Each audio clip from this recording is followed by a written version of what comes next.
Olá. Ah, tá funcionando. Boa noite. Olha só, gente, eu vou dizer o seguinte para vocês. Tá uma barulheira danada. Se vocês não interagirem comigo, daqui a pouco eu tô aqui falando, fazendo a dancinha de lá, porque eu tenho esse negócio, entendeu? Que a pessoa fica se conecta uma outra coisa que está acontecendo. Então, vocês têm que interagir com a tia aqui, tá bom? Boa noite. Ah, muito maravilhosos. Bom, eu sou a Nina Silva. Quero saber, alguém aqui já me conhecia ou conhecia o movimento Black Money? Levanta a mão. Ah, que bom. Eu gosto quando poucas pessoas conhecem, porque é um mundo novo a ser desbravado e a gente consegue levar a palavra, que não vai ser de Deus hoje, mas a gente consegue levar a palavra de inclusão e de tecnologia para mais pessoas, tá? Mas eu vou contar um pouquinho para vocês da minha jornada, vou tentar ser breve. Eu sou Nina Silva e eu sempre começo, né, me audiodescrevendo. Sou uma mulher preta, de pele retinta, estou de tranças, com rabo de cavalo, com um vestido preto, botinha estilo Goiás, né, que a gente vem performando Goiânia, né não? Ah, tô fora do mood?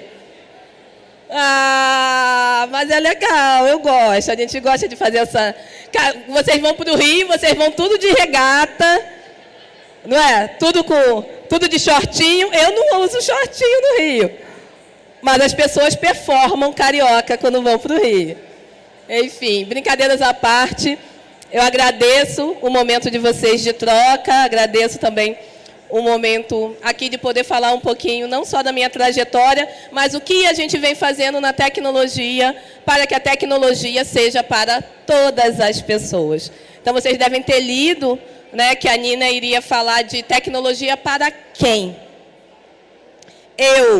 E aí dizendo, eu nasci no Jardim Catarina, na época a maior favela plana da América Latina. Eu nasci em 1982. E esse momento vocês tinham que falar, eu vou repetir. E vocês vão ser espontâneos, tá? Então, nascida e criada no Jardim Catarina em 1982. Eu não pareço, né? Mas fiz 41 anos semana passada. Muito obrigada. A melanina ajuda, né? Graças a Deus. E nessa época, o Jardim Catarina era a maior favela plana da América Latina. Tá? Depois ele foi loteado, isso fica no município de São Gonçalo, no Rio de Janeiro. E as pessoas perguntam, como que uma real, tradicional família brasileira, que é a minha, mãe preta, pai preto, irmã preta, eu e minha irmã, a primeira geração da família a entrar numa faculdade federal, a entrar numa faculdade, a sair de uma faculdade, a morar fora, a falar 2, 3 línguas estrangeiras. Então, como que a pessoa sai do Jardim Catarina, vai parar na Wikipedia em 2017, vai parar na Forbes em 2019, na ONU em 2018. 2018 eu fui considerada uma das 100 afrodescendentes mais influentes do mundo, abaixo de 40 anos, naquela época. Hoje em dia eu já não podia mais concorrer. E em 2019 eu fui considerada uma das 20 mulheres mais poderosas do Brasil, segundo a Forbes. E as pessoas dizem, mas Nina, como é que foi o dia depois da Forbes? E os boletos continuaram caindo na mesma velocidade. Né? Ninguém leva a revista da Forbes para o mercado para passar na hora de pagar a compra. Né? Então, essa trajetória fala muito mais de onde eu vim e para onde eu quero ir do que eu mesma, propriamente dita, e vocês vão entender o porquê. E aqui outra, essa capa aqui foi, cadê? Essa aqui, da Cláudia, foi do mês de maio desse ano, o mês passado, e essa capa foi feita de IA. Foi a primeira capa da revista Cláudia. Elas fizeram uma edição especial por conta do meu histórico em tecnologia, junto a ilustrações. Então, a gente fez pelo Media Journey, né? Fizeram todas as inserções, as perguntas, o prompt todo alinhado, junto também a várias fotos minhas, e chegaram a algumas ilustrações que ficaram muito bonitas, por sinal. Mas queria contar para vocês que em 2021 eu fui considerada a mulher mais disruptiva do mundo inteiro. E isso, né, foi entre uma competição entre 100 países, 1000 mulheres candidatas no mundo inteiro. Eu recebi o prêmio em Lisboa. Tá vendo eu aqui com o Manuel aqui atrás, ó. Tem algum Manuel, um Joaquim ali atrás. Esse prêmio eu recebi em Lisboa, no Web Summit, que vocês devem, né, quem é aqui da Campus Party deve conhecer muito bem o Web Summit. E recebi o prêmio lá pelo Women Tech Global Awards, que é uma premiação internacional. E tudo isso para falar que hoje, mesmo sendo conselheira de administração em startups, sendo investidora anjo em algumas startups, tendo a minha própria fintech e a minha startup enquanto um hub de inovação de impacto social, todas essas movimentações, elas são ainda jornada, caminho para um alcance muito maior que a gente pretende e já está desenhando. Eu iniciei a minha jornada na tecnologia com 18 anos de idade, como uma estagiária da área de informática, da antiga área de informática. Depois eu fiz trainee na área de logística, migrei para a área de tecnologia da informação, entrei como consultora júnior de sistemas de IRP. Então, eu sou especialista em SAP, em alguns módulos desse IRP. A minha trajetória foi de 17 anos, entre consultora júnior até diretora de TI. Fui diretora de TI em multinacionais como Capgemini, na Honda, para a Sophie America, para várias empresas, num olhar global, mas fazendo implementação de sistemas no âmbito local. E essa especialização, essa aqui é a minha primeira foto do meu primeiro projeto. Estou eu aqui, sofrida aqui no canto, não sei se vocês estão reconhecendo. Sofrida, tadinha, né? A criança não sabia o que esperava ela. E essa foto é do meu primeiro projeto e não é uma foto com pouca diversidade. Eu acho que entre os times que eu estive, esse foi um dos que mais diversos, assim, como mulheres, uma pessoa pretinha ali, a outra acolá, né? Saltitado assim. Mas você vê bem visivelmente que tem uma linha de frente de gestão que ela é unívoca, né? Ela tem cor, ela tem faixa etária e ela tem gênero. E essa foi uma das coisas que foram muito presentes na minha jornada em multinacionais. Que todas as posições de liderança que eu galguei e que eu conquistei, os meus pares e até mesmo as pessoas dos meus times não refletiam a minha imagem.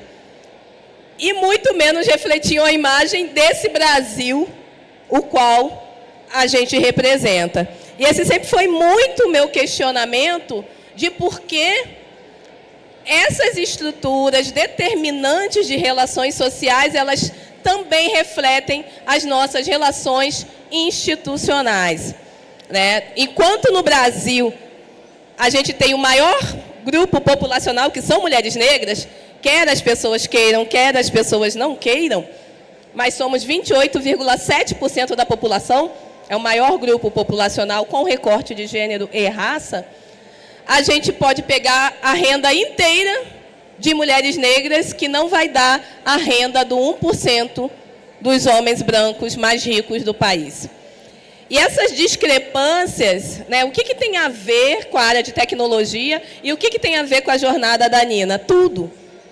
É por conta disso que eu estou aqui hoje, senão certamente eu estaria morando fora, trabalhando com outras coisas dentro de tecnologia, mas não abordando, muitas das vezes, o que eu abordo dentro das minhas falas. Quando a gente vê esse número que é estrutural, por conta do racismo estrutural, que vocês já devem ter ouvido bastante falar, né, que são as estruturas alicerçadas de poder a partir de raça, a gente também tem outras camadas, como o próprio patriarcado, as estruturas de poder alicerçadas sobre distinção entre gêneros, simplesmente porque um grupo precisa trazer um privilégio em detrimento de outro grupo. E quando a gente vê essas relações de poder diretamente no nosso bolso, a gente sente nas nossas relações institucionais. Quando a gente vai galgando espaços cada vez mais de tecnologia, onde a gente sabe que numa Campus Party é um lugar... Ih, lascou, que agora eu vou estar escutando a coleguinha. Está vazando, né? Estou escutando a coleguinha, agora lascou tudo. Gente, estão vendendo livro em algum lugar. Vai lá comprar para ela parar de falar e eu continuar. Tá bom, querida. Estão vendendo livro, gente. Obrigada. E parece que ela está brigando comigo, né? Mas tudo bem. Continuando, vou tentar fazer o tic-teco funcionar. Mas tudo bem.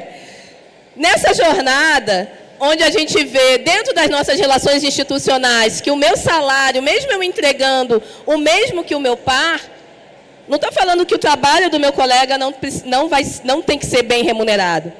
Por que o meu trabalho, alcançando os mesmos KPIs, alcançando os mesmos resultados, ou até mesmo dobrando determinados resultados, porque ainda existe uma necessidade da gente pautar a questão de paridade salarial, por exemplo, de paridade de oportunidades para a escala e desenvolvimento das nossas carreiras. Porque a gente entra numa Campus Party, quando a gente vai ver as áreas mais técnicas, elas são predominantemente formadas por meninos.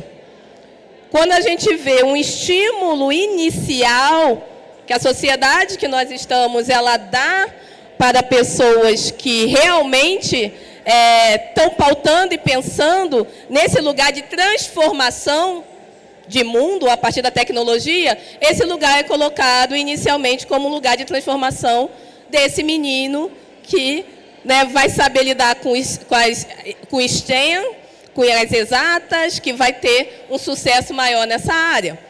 E aí vocês vão ver, eu vou passar aqui para vocês, que essas dicotomias, não somente entre gênero, mas entre outros grupos subrepresentados, porque são maiorias, não são minorias, a gente tem que parar de falar minoria, né, porque nós somos maiorias populacionais, mas somos minorizadas e minorizados em detrimento ao acesso.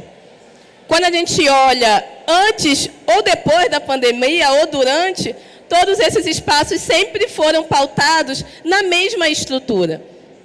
A maioria que perdeu os empregos foram mulheres que perderam empregos por conta de estarem em serviços que não eram serviços técnicos ou pró-digitalização, pró-inovação. Eram essas mulheres que estavam no primeiro momento da área de atendimento. Então, se as portas fecham, esses são os postos que primeiro são jogados à rua. Além de outras questões de precarização de mão de obra e também a questão de não ter com quem deixar o filho durante a pandemia e ter que flexibilizar e ter que estar mais em casa por conta dessa criança não estar na escola. Mas quando a gente olha números da pandemia, a gente vê que toda essa merda, digamos assim, de desigualdades sociais, elas já eram merdas instauradas. Não é nada novo que foi o coronavírus que trouxe para o Brasil. Não. Ele só desmascarou realidades já existentes na nossa sociedade. Então, quando eu olho para a composição de conselhos de administração, por exemplo, porque todo mundo gosta muito de falar de inclusão e diversidade, mas vai falar do programa de estágio, vai falar do programa de jovem aprendiz, mas não vai falar... Quando começa a falar do programa de trainee, aí todo mundo começa a ficar #chateado. que não, como é que vai ter trainee exclusivo para pessoas pretas, que absurdo. Por quê? Porque a gente está falando de áreas que rapidamente têm uma aceleração de carreira e podem chegar a espaços de poder. Quando a gente fala de conselho de administração, a gente está falando de estratégia direta da empresa. A gente está falando de diretamente o futuro, o pensar o futuro da empresa. E essas pessoas pretas e mulheres não estão nesses espaços e têm um porquê. Essa é uma foto de 14 anos depois, eu acho, do que aquela outra foto. E aí, se você olha esse time, e eu pergunto, né? Quem é a pessoa gestora desse time? Só dando um dado aqui, esse time tem pessoas do México, Argentina, Brasil. Nós estávamos fazendo uma implementação, um rollout, né, da tecnologia para diferentes países.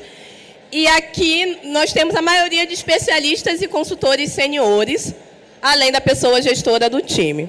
Né? Dificilmente, se eu não estivesse aqui com o microfone na mão, vocês falariam que é a mulher negra ali sentada, que era a gerente desse portfólio. Vocês iriam falar que é ou John ou David, né? E por que John e David? Que é a piada do slide anterior. Que a gente tem uma maioria de CEOs, tem mais CEOs chamados John do que todas as mulheres CEOs juntas nas grandes empresas. Tem mais CEO chamado Davi do que todas as mulheres CEOs juntas de grandes empresas. Tem uma outra pesquisa que é muito engraçada também, que diz que, em média, os CEOs têm 15 centímetros a mais de altura do que a média de seus funcionários. É porque o homem alto é inteligente? Não, né, gente? É porque os espaços de poder possuem aquele lugar do QI, do que indica, de quem abre a porta, de quem é o espelho, de quem é o reflexo para puxar e me trazer para junto. E eu adoro falar dessa pesquisa, porque normalmente tem o CEO da empresa na plateia e os caras são altíssimos mesmo. É extremamente engraçado. E essa foto, ela diz muito da tentativa, cada vez mais, que a gente vem fazendo, não só a Campus Party, mas outras movimentações, como o próprio movimento Black Money, a qual eu faço parte, de trazer mais diversidade para a tecnologia. A gente vê mais um estímulo de meninas, de mulheres, e ainda, timidamente, um estímulo de pessoas pretas em espaços de soluções inovadoras e tecnologia. Mas isso não é porque é uma movimentação de agora. É um reinício de inserção de pessoas diversas em tecnologias. Porque nós somos os provedores e provedoras da tecnologia da antiguidade. Se a gente for falar de toda a ciência marítima, de toda a ciência, e aí falando de Goiás, né, de Centro-Oeste, de toda a ciência da agropecuária, de onde vem? Vem do outro lado do Oceano Atlântico, vem de terras, né, de países africanos, e não da Europa. A Europa, ela só remeteu, doutrinou, escravizou e trouxe essas técnicas de maneira sequestrada para cá. Então, se a gente entende que milenarmente nós já tínhamos tecnologias que fizeram pirâmides serem erguidas, né, de maneira geometricamente, hoje até mesmo pensando de maneira quase impossível, por como não falar de tecnologia e diversidade, tecnologia e povos nativos da terra que sempre tiveram e sempre foram detentores de outros saberes que auxiliam e muito nas ciências naturais, que têm a ver diretamente com as ciências tecnológicas. E quando a gente vê essa não presença de mulheres, quando a gente vê essa não presença de pessoas pretas e identifica que isso não é natural, é porque o meio tornou-se um meio hostil. O meio onde essa tecnologia começa a ser desenvolvida começou a ser um meio baseado na marginalização desses corpos. A gente compreende o porquê dessa curva aqui. Aqui são dados não aqui do Brasil, dos Estados Unidos, mas a gente vê o número de mulheres, tá, em ciências da computação nas faculdades dos Estados Unidos. E aí a gente vê, desde o início das ciências da computação, né, elas adentrando aos bancos dessas universidades, chegando quase ali, tentando lutar ali por uma paridade, isso na década de 80. E o que a gente tem nessa década de 80? Né, um advento da internet. A gente tem a diminuição dos periféricos, dos computadores. Antes, as grandes máquinas, elas eram confundidas com máquinas que transitavam os meios de telecomunicação, a telefonia. Então, o que você tinha? Você tinha uma secretária, mulher, né, que ia lá para fazer uma ligação, ela tinha que fazer um trabalho manual de conectar para que aquela ligação fosse feita. Os grandes computadores também tinham isso em seu início. E eles era muito ligado a quem estava conectada a essa ciência, a uma ciência artesanal, a uma ciência operacional, que não é o lugar que grupos privilegiados querem estar. Não querem estar no operacional, querem estar no nível estratégico. Quando a gente olha o gráfico, ele começa a descer quando os computadores começam a diminuir de tamanho, progressivamente. E aí começa a ter mais valor e inserção de tecnologias dentro de soluções e começa a surgir as Big Techs que nós conhecemos. Esse movimento onde a gente vê que as mulheres começam a ser, né, não mais bem aceitas nesses espaços de criação de soluções inovadoras. E quando a gente fala dessa possibilidade de... Mas por que a Nina está falando de mais mulheres na tecnologia, mais pessoas pretas, mais pessoas trans? Porque a gente nem fala, né, sobre a inserção de pessoas trans, nem de pessoas indígenas na tecnologia, porque a gente está tão atrás de falar de maiorias populacionais. Imagine de eu tocar em outras bases ainda travadas em tabus e em preconceitos ainda mais, né, marginalizados, onde essas pessoas estão lutando pelas suas vidas. Quiçá um emprego na área de tecnologia. Então, por que falar e por que trabalhar essa inserção? Porque, além de ser o certo a fazer, que a gente precisa que a cara da sociedade esteja em todos os lugares. As ruas não podem ter uma cor e os bancos de presidências terem outra cor. A gente precisa pulverizar e pluralizar espaços. E não somente ocupar, se fala muito de ocupar, da inclusão e da ocupação de espaços de poder. Criar esses espaços de poder junto ao protagonismo dessas pessoas diversas. E isso não é bom somente para nós, pessoas diversas, porque a diversidade é ser humano, todo mundo é diverso. Não existe um ser humano padrão. Ah, esse aqui é o estándar. Ó, nasceu branco, hétero, de 1,80 m, é o padrão, tudo diferente disso é diverso. Não, todo mundo é diverso, todo mundo é diferente de todo mundo. Até mesmo dentro das nossas diversidades. Nós não somos iguais enquanto pessoas pretas. Nós não somos iguais enquanto mulheres.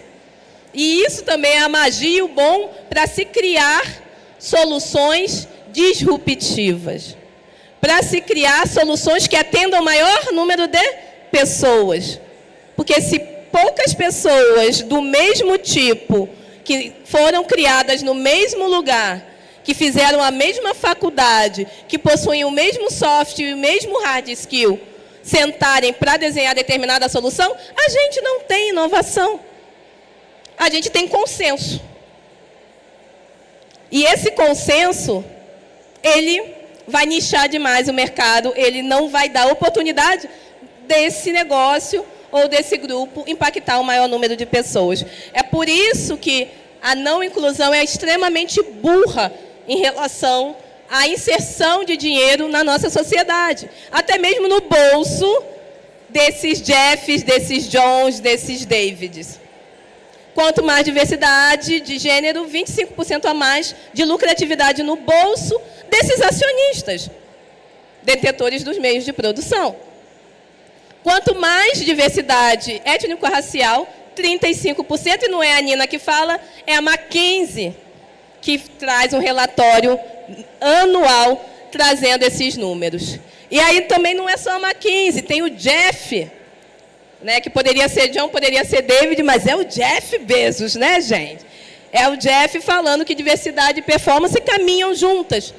Para a gente falar das ditas metodologias ágeis, para a gente poder falar desses times mais lean, mais enxutos, eu preciso falar de times mais diversos, que pensam diferente e que conseguem cair na porrada, com respeito, e chegar em soluções, né, mais plurais, mais interessantes e que possam abranger um público muito mais eficaz. E a continha é fácil. Quando eu tenho mais diversidade, eu tenho menos momento e erro de experimentação fora. Sabe aqui a arena dos empreendedores? Né? A questão do pitch, da validação de mercado. Não, como é que é? R rápido para errar barato. Não é isso?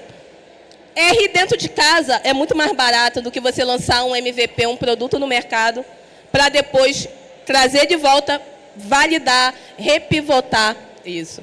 Então, quanto menos experimentação no mercado, mais agilidade. Lembrando que a agilidade nada tem a ver com rapidez, tem a ver com otimização de recursos. E lembrando também que pessoas não são recursos, mas o tempo das pessoas são. E essas empresas que estão cada vez mais pautando tecnologia e inovação precisam entender que inovação não é somente o processo ou a ferramenta ou qual tecnologia exponencial que eu vou empregar na minha solução.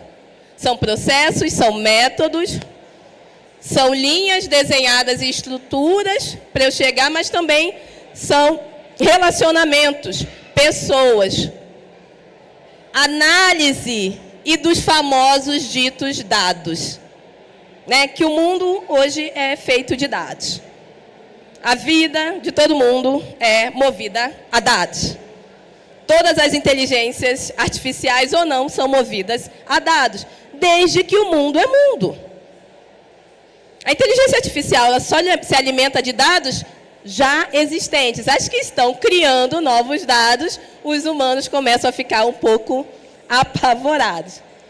Mas o lugar dessa análise e dessa automação de movimentos e construção de novas soluções é a partir de uma inteligência que olha comportamentos feitos por nós, reproduzidos por nós, alimentados por nós. Essa sociedade não inclusiva. Essa sociedade que, por a gente ter um reconhecimento hoje facial falho, onde pessoas negras, em sua maioria, são colocadas como, né, o padrão de pessoas culpadas, é porque esse reconhecimento facial é a mente de quem antes julgava quem era um suspeito e quem não era um suspeito. A máquina simplesmente reconhece padrões. Padrões desenhados a partir de variáveis. E quem está desenhando essas variáveis? Quem está alimentando essa máquina? Quem está calibrando esses algoritmos?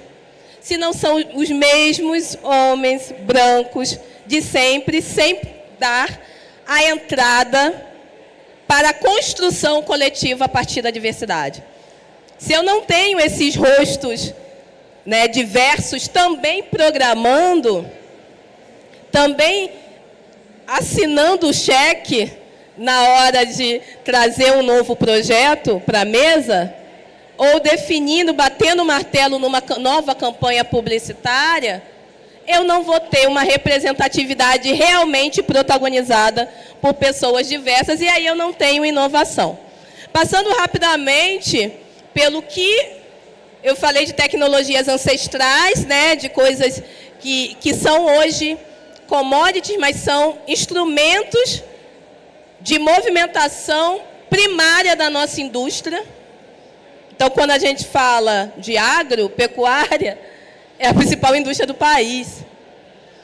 Quando eu falo de mercado de capitais, eu estou falando de dominar o processo de troca, moeda e valorização, que é a partir de um processo de lógica matemática, que também é uma tecnologia ancestral. Para a gente entender essas tecnologias desde lá até o processo de inclusão de tecnologia e inovação nos nossos processos industriais, para chegar no momento do hoje, no momento da sociedade 5.0, de uma sociedade super smart, super esperta, ela vem de uma sociedade da massificação, de que eu preciso produzir mais, e da mentalidade que se eu produzir mais, eu vou vender mais, o que hoje a gente sabe que, né, colocou um deadline para o mundo, para o nosso planeta, essa indústria exacerbada, né, e não sustentável. Então, a gente sai dessa massificação, percorre, vem para a vaporização, vai para as ciências tecnológicas, a partir do conhecimento, da promoção, da informação, e chega a essa sociedade movida a dados. Mas são dados movidos a uma sociedade pautada no relacionamento e na hiperconexão. Eu adoro essa foto e falar que parece um multiverso aqui embaixo, né? Eu tenho medo desse mundo inverso. Ou se a gente está no inverso e o mundo real, a gente ainda não teve acesso. Tomara, né? Podia ser, né? Podia ser, mas tudo bem.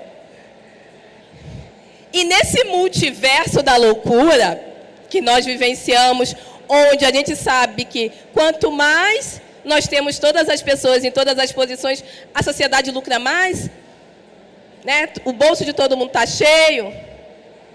Só um outro dado que eu não trouxe, a sociedade brasileira perde 505 bilhões de reais por ano por conta de disparidade salarial entre gêneros. A gente teve uma medida do atual governo, eu acho que há 2 meses atrás, de regular a paridade salarial entre gêneros. É por conta disso, vai entrar dinheiro no PIB.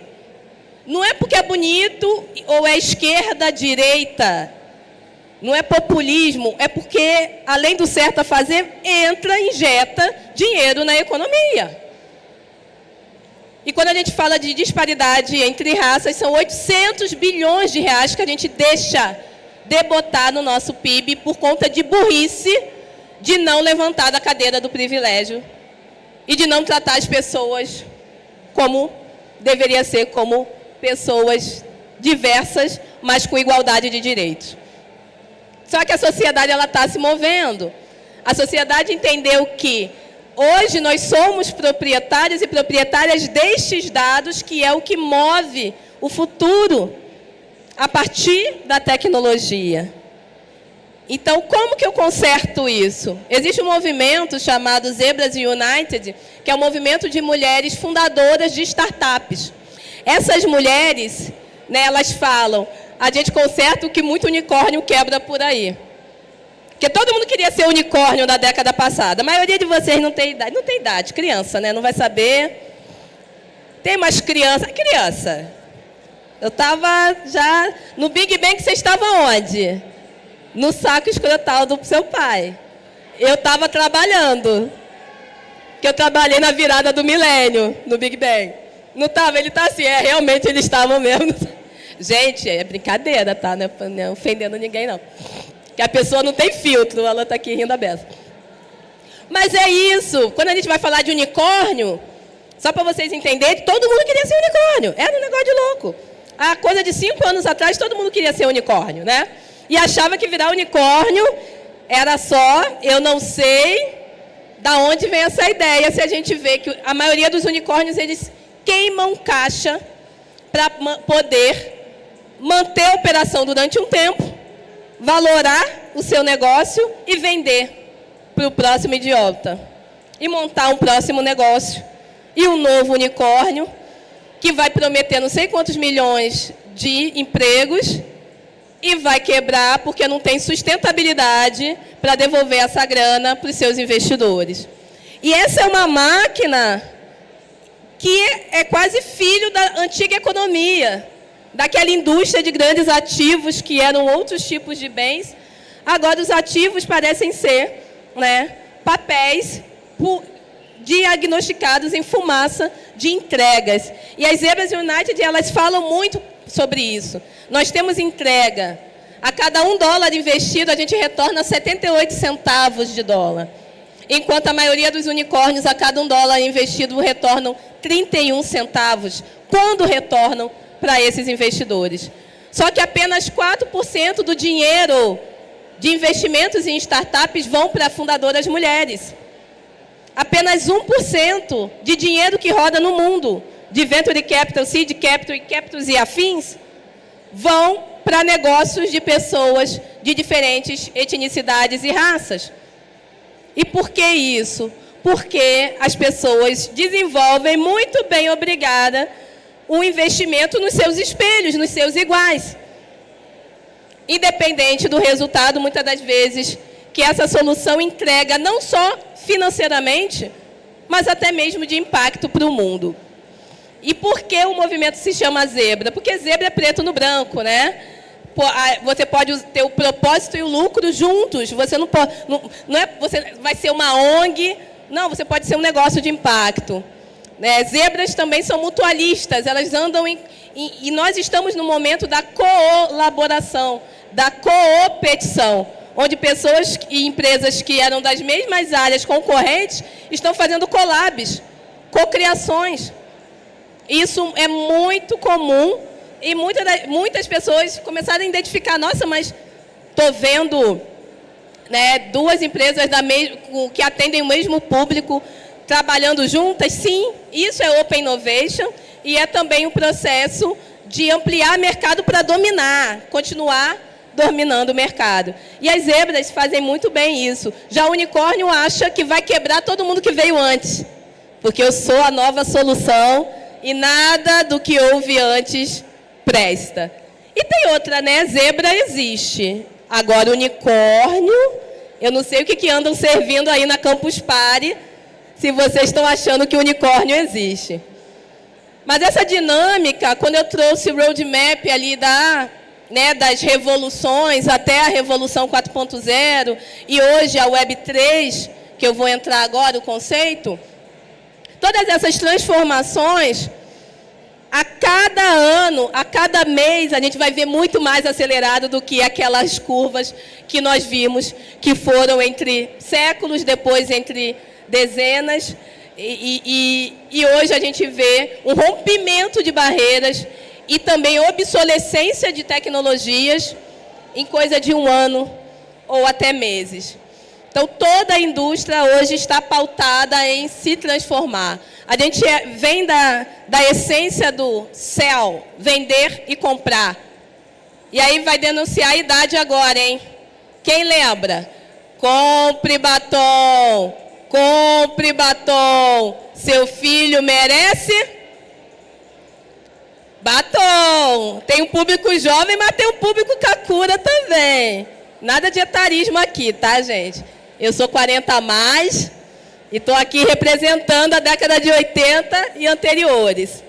A gente sai dessa cultura do apenas vender e comprar. Eu produzo, você compra. Eu dito na televisão, sem pensar, pensando só no horário nobre da televisão, que era caríssimo. Hoje, o tipo de publicidade, o tipo de comunicação é completamente o avesso dessa era aqui. E a gente vai para uma era da Web 1, entre a Web 1 e a Web 2, que é a era do dizer, do falar. Todo mundo vira conteudista na internet. Veio a internet, www, lascou. www era uma biblioteca nas nossas mãos, né? Antes eu andava 3 quilômetros para chegar na biblioteca municipal da minha cidade. Hoje a gente tem uma biblioteca a cada influenciador que você segue. E quando eu estou em palestra com influenciadores, eu falo isso. Vocês sabiam que vocês podem ser uma biblioteca para os seus seguidores? Entendam a responsabilidade que vocês têm na hora de influenciar, porque é a partir da sua rede que essas pessoas vão pesquisar sobre determinados assuntos. Antes a gente ia na biblioteca. Mas a gente partiu do www para as redes sociais. As redes sociais começaram a dizer e a gente falar o que a gente queria. Né? Ah, eu sou uma mulher negra de 1,75 m. Não. Mas na rede social eu tenho 1,75 m. Né? A gente começa a dizer muito sobre nós. Mas também a gente começa a ouvir muito.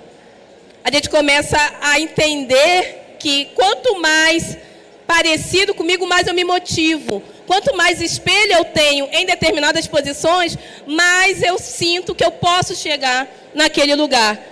E essa era do falar que me traz isso. Mas isso ainda era pouco. E a gente vem para ela do sentir.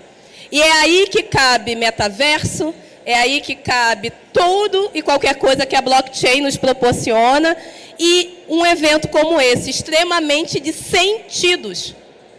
E parecia que esse advento da Web3, né, das plataformas digitais e toda a integração e imersão humana nessas plataformas, parecia que isso seria apenas na realidade virtual. Mas não, é a experiência e o merge com essa realidade física.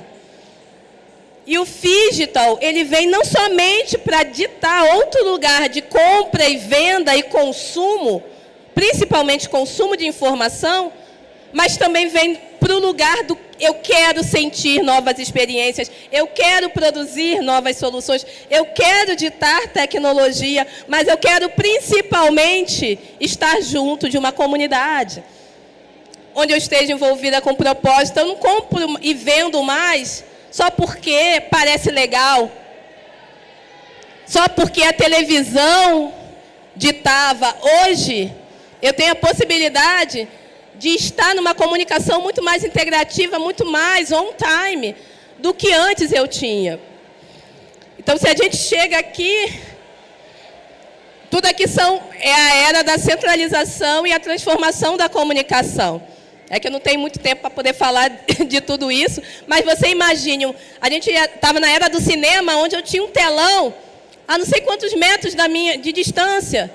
Depois, eu trago o cinema para dentro de casa a partir da televisão, né, a 20 metros de distância. Depois, as informações começam a vir nesse desktop, nesse laptop.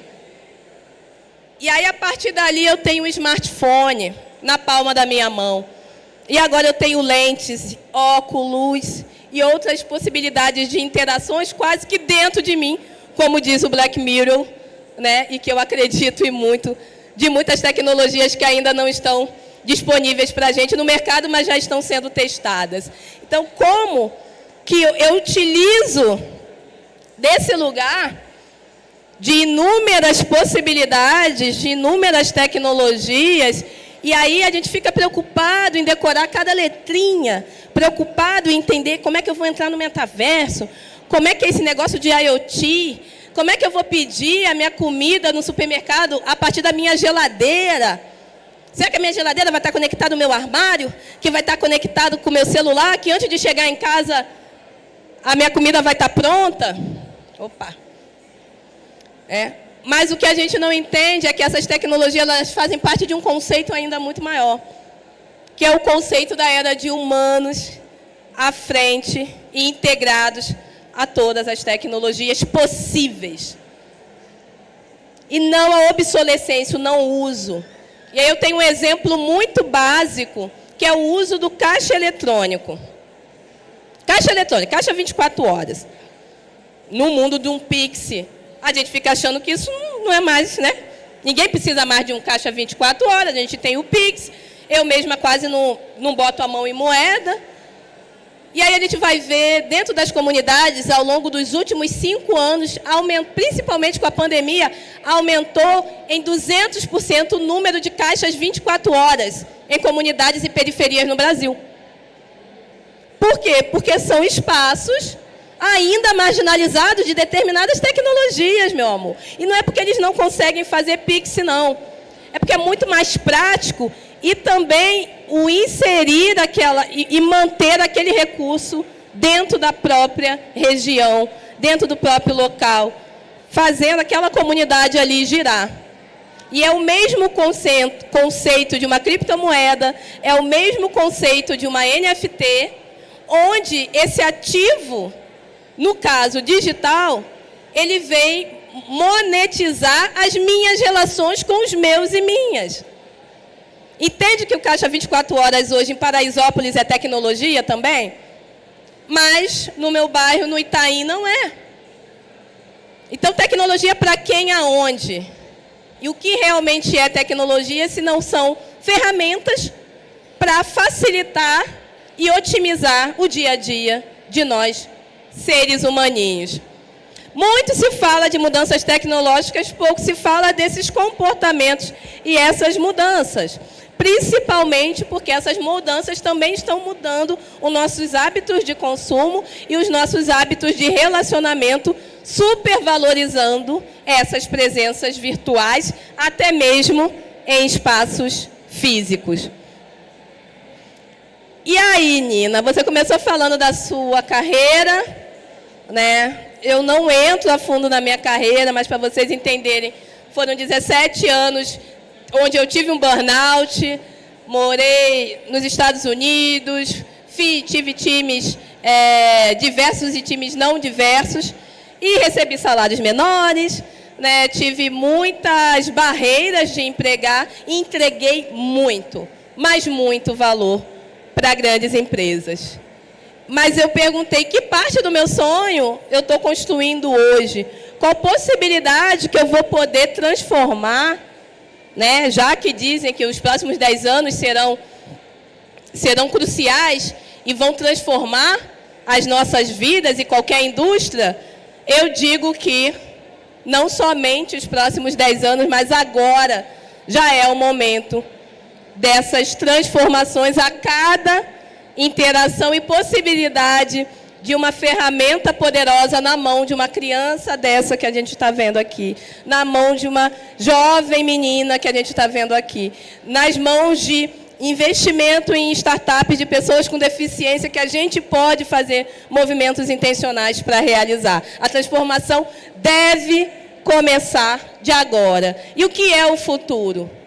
Não sei, mas eu preciso escrever. Daí eu vou poder estar preparada para ele. E foi essa movimentação de sair da área, de sair da área corporativa, mas entrar cada vez mais da área corporativa que eu comecei a ter outros novos projetos. Prazer, essa é a Nina Verso. É a minha avatar, a minha cara, né, gente? Bonita. Adora também os bons lookinhos. Se vocês forem acompanhar nas redes sociais, ela está em alguns metaversos, como o Upland, o Decentraland Brasil, o Special. Ela também faz parte porque eu faço parte da concepção de metaverso da Meta no Brasil. Somos 9 especialistas que pensam metaverso para o Brasil, a partir de Meta. Mas é para além de eu ter uma bonequinha bonitinha com a minha cara. É para eu poder desmistificar e falar de uma maneira mais popular, mais inclusiva e mais próxima sobre muita coisa, não só do que eu penso, mas do que eu vivencio em espaços como esse.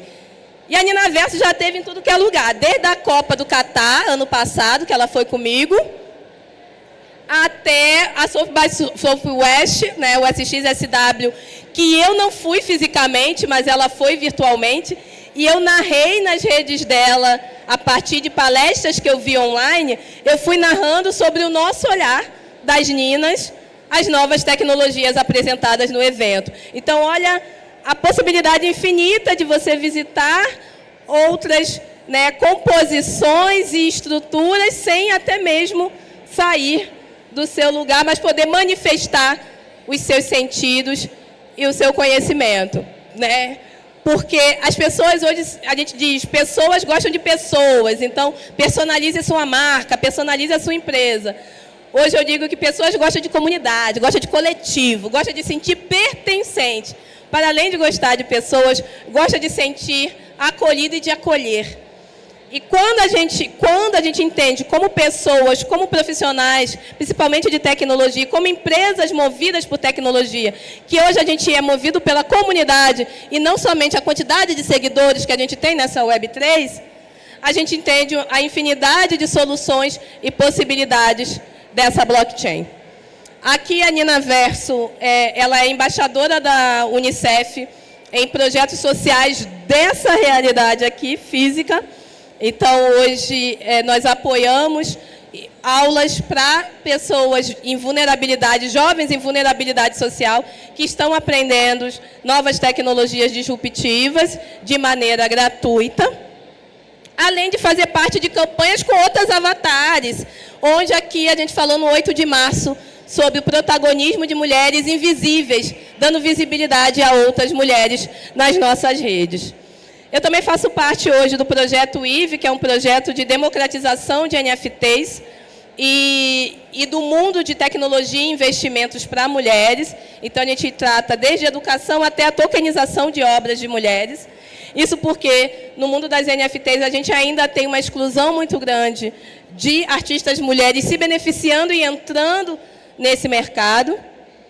E, além, né, dessa revolução que eu digo que é muito forte e visível no meu âmbito digital, nas minhas redes, nas minhas palestras e nos projetos extracurriculares que eu toco, né, o movimento Black Money, como eu citei no início, faz parte dessa minha transformação do hoje.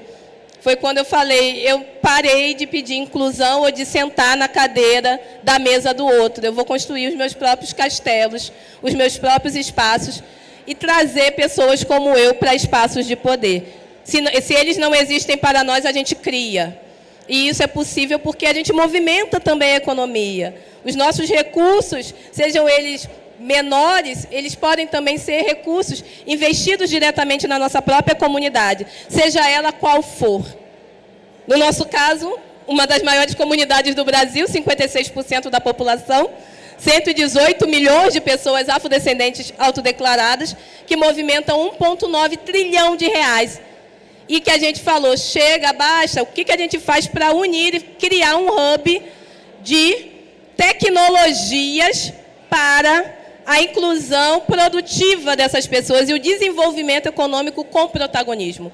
O movimento Black Money ele tem 3 pilares, educação, comunicação e serviços financeiros, e tem desde Marketplace, que tem mais de 2.500 lojas, com mais de 7 mil produtos só de pessoas pretas, vendendo online sem taxa. A gente tem cartão de crédito, a gente tem maquininha de cartão POS com taxas mais baixas e cursos profissionalizantes, cursos hoje de entrada, tanto de entrada no mercado de tecnologia, quanto de aceleração e escala de startups, porque também somos uma maioria microempreendedora do país. Além do nosso marketplace, a gente tem o braço de diálogo com as empresas, essas empresas que estão olhando não somente para o seu compromisso do S enquanto os seus colaboradores, mas o seu compromisso do ESG e esse S de uma maneira mais abrangente, de um ecossistema onde esse ESG ele vai transformar a partir das pessoas e não o contrário. E nós atuamos com publicitação de vagas para trazer mais pessoas pretas para essas vagas de grandes empresas. A gente atua com aceleração e desenvolvimento da carreira dessas pessoas pretas, além também de tratar do diálogo dessas grandes empresas junto à comunidade negra de maneira verdadeira, com propósito real e sem diversity washing. Além disso, a gente tem os nossos cursos, então, introdução à programação básica, realidade. Agora a gente teve uma turma de introdução à realidade aumentada e realidade virtual, junto com o Meta. Nós também temos aulas de marketing digital e vendas, sustentabilidade e diversidade, finanças pessoais. E aí eu deixo aqui o recado, 7h50, tem uma palestra de um homem lindo que vocês vão ver aqui no palco, chamado Alan Soares, meu marido, que falará para vocês sobre macroeconomia para inovadores. Macroeconomia para pessoas startupeiras, inovadoras, quanto também pessoas intraempreendedoras inovadoras. E falar muito de conceitos de macroeconomia e como impacta diretamente as nossas startups, que é algo que a gente faz também no movimento Black Money. A gente acelera esses negócios e coloca esses negócios numa cadeia produtiva de valor de grandes empresas. Porque, para além de contratar pessoas negras, essas empresas também podem contratar fornecedores negros e acelerar o processo de inclusão. E esse é um diálogo que a gente já teve e trabalhou com P&G, Meta, Itaú, Vivo e outros grandes players do mercado. Hoje a gente já impacta 100 mil pessoas por semana com todos os nossos conteúdos, mais de 10 mil negócios apoiados, também com capital semente inicial, além de mais de 3 mil pessoas formadas nos nossos cursos. E vocês fiquem, né, à vontade para compartilhar as nossas redes, compartilhar todo esse conteúdo que hoje é sim para pessoas pretas, mas também para outros grupos subrepresentados, além de pessoas brancas que querem estar e estão sempre ativas enquanto aliadas nas nossas iniciativas. Então, também há como ajudar, apoiar e dar visibilidade a esses negócios. Aqui foi o nosso cartão, onde a gente distribuiu renda básica durante a pandemia para mais de 10 mil pessoas diretamente impactadas. Então, tiveram famílias que foram apoiadas com uma renda universal. A gente fez vaquinha e conseguiu esse dinheiro através de pessoas físicas doando e também pessoas jurídicas para apoiar essas famílias. Aqui um pouco dos nossos eventos, né? O povo gosta de se aglomerar, durante a pandemia foi difícil, mas a gente conseguiu um jeito, que foi fazer o MBM Experience, que são os nossos eventos e experiências digitais. E essas experiências começaram no digital com uma trilha de conhecimento, né, em 2021, com diversidade, inclusão, ESG, e 2023 com Web3, startups e hackathon. Então, nós fizemos um Inova Hack, né, um hackathon de inovação com mais de 120 pessoas pretas participantes, 70% de mulheres participantes, mulheres negras. Foi uma coisa mais linda de se ver.